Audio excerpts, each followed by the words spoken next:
Today, I'm going to show you how to make and can homemade baked beans from scratch. These are so good. They honestly taste better than any of the baked beans you can buy from the store, even Bush's. Plus, they're way better for you. They're made with really simple ingredients, which means that it is extremely inexpensive to make all of these, and you're going to be saving a lot of money versus buying the store-bought baked beans. Let's do it.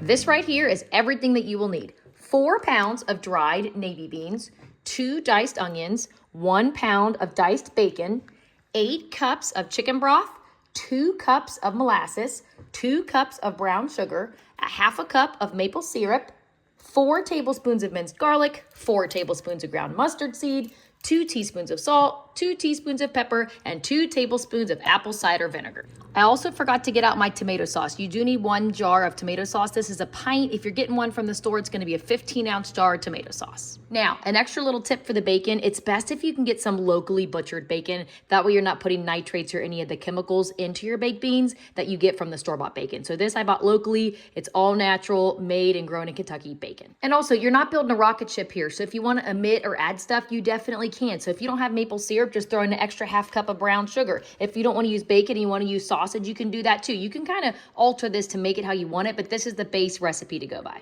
And if you can't tell by the ingredients here, we are making maple bacon baked beans. We are going to start by rinsing off those beans. Then put all your beans into a big pot and cover with at least 2 inches of water. Just like that. Now we're going to bring that to a boil. Also, if you hear background noise, it's my little one playing with Play-Doh. We are boiling, so now we're just going to cover it and let it simmer for 5 minutes.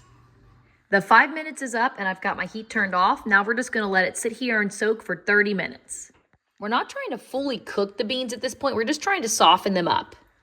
While our beans are soaking, we're going to go ahead and prep everything else. We're going to dice up our bacon and our onions. You can just dice these up, but I live with 3 kids that do not like hunks of onion in anything. So I use this little doohickey right here to dice it up really, really fine.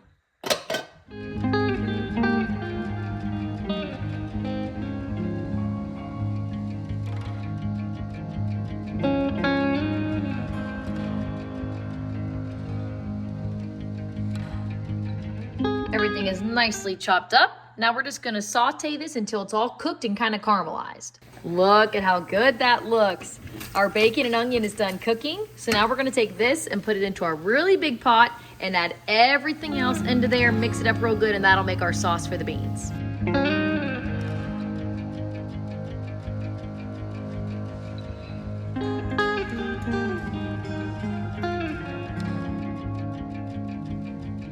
All of the sauce ingredients are in, so now we're just going to bring this to a boil to make sure that it's well mixed and combined.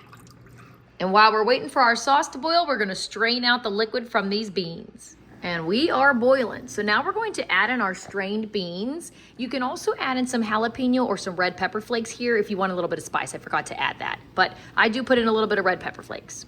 The beans are in. Now we're going to bring it back to a boil and simmer for 5 minutes, and then that's it. We're done. We can fill our jars. And if you're looking at this and thinking it's really runny, it's because it is. These beans are only partially cooked because they will finish cooking and absorb a lot of the liquid in the jar during the pressure canning process. So don't worry if yours looks runny too.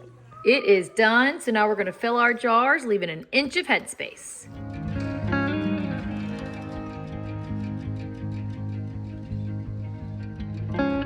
We got our jars filled, so now we're gonna wipe our rims, add our lids and bands, and we'll be ready to pressure can. Also, you can see here that I got 7 quart-sized jars. If you were doing pints, you would get 14. And then I always have a little bit left over, which is perfect because we will simmer this on the stovetop and eat that with dinner.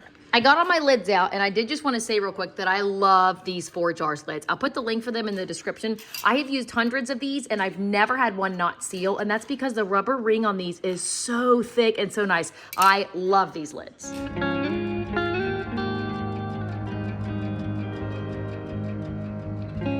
I got them loaded in, and I got my water in. Let's go ahead and put the lid on.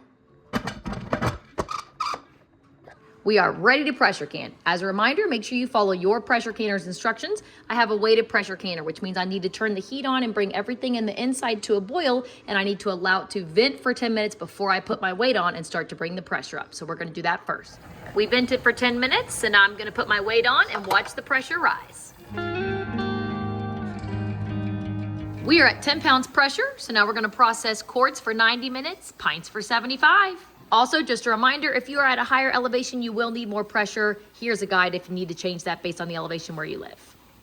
And my 90 minutes is up. So now I've got my heat turned off and I'm not gonna do anything to my pressure canner. I'm gonna let that pressure go down all the way by itself. Once it hits 0, then I'll take my lid off and take my jars out.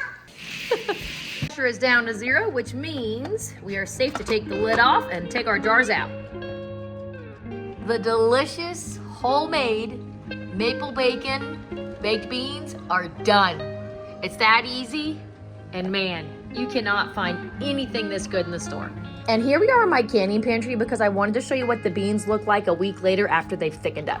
When I tip them upside down, the beans don't even move, which I love. This is a condensed recipe, so it takes up less space in your canning pantry. So all I do when I cook it is I take it, pour it all right into my pot, and then add about 1/4 of a cup of water to it or more, depending on how runny you want it, and that kind of thins it out a little bit.